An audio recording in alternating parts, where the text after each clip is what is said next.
Hi, my name is Jokes Rachel, and I'm going to take you through my presentation of fostering entrepreneurship in transition economies. I'm going to take on lessons from Rwanda and Kenya, respectively. On the lesson of, let me first take you through the understanding of transition economies. By definition, this is an economy shifting from a centrally planned system to a market-oriented system characterized by economic liberation, structural reform, and privatization.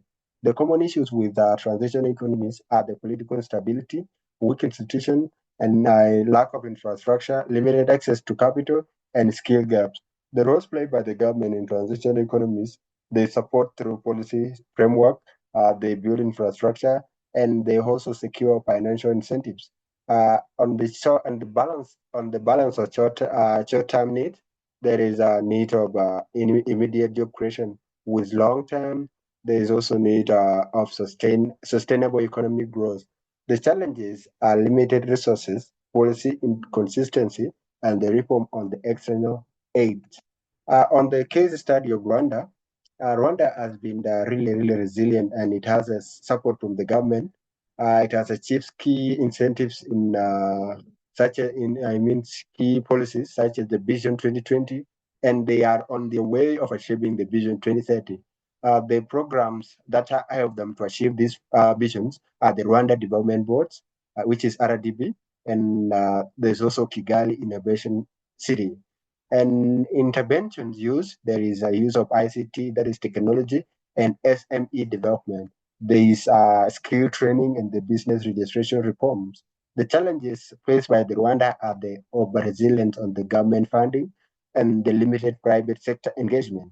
On the outcomes, Rwanda as much as a tech hub, especially in East Africa and Africa at large, and it has also ease on doing business around to improve.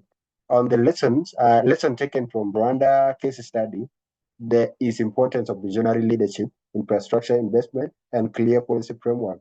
There's also importance of visionary leadership. Yeah.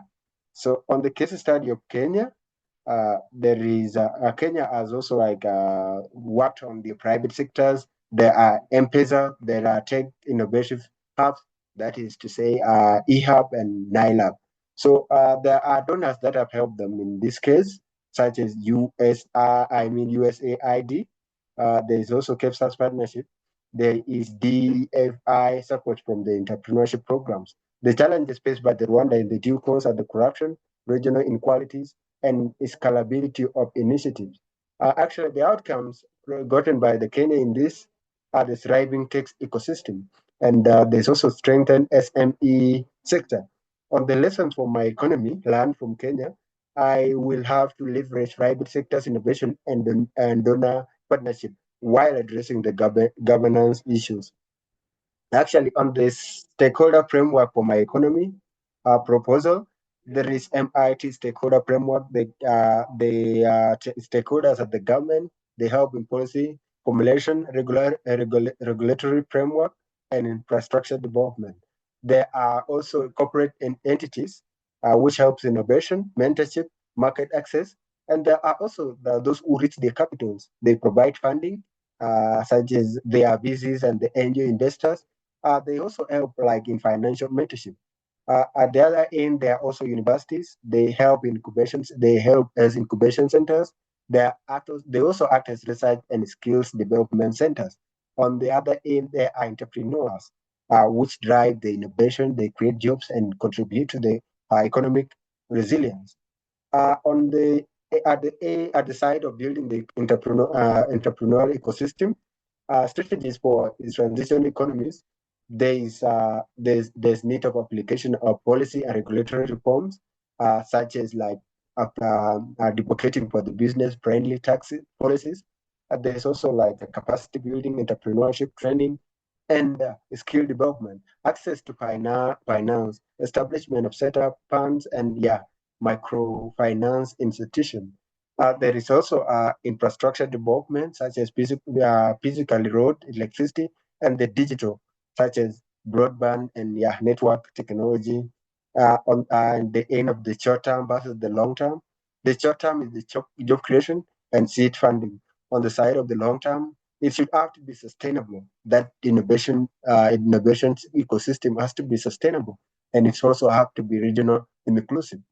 On the personal reflection, as my personal mission is to advocate for the marginalized communities by championing equitable access to education, healthcare, and economic opportunities, I have actually I'm actually going to contribute. I will advocate for policies that promote rural entrepreneurship. There's also a need for strengthening partnership between governments, universities, and the private sectors.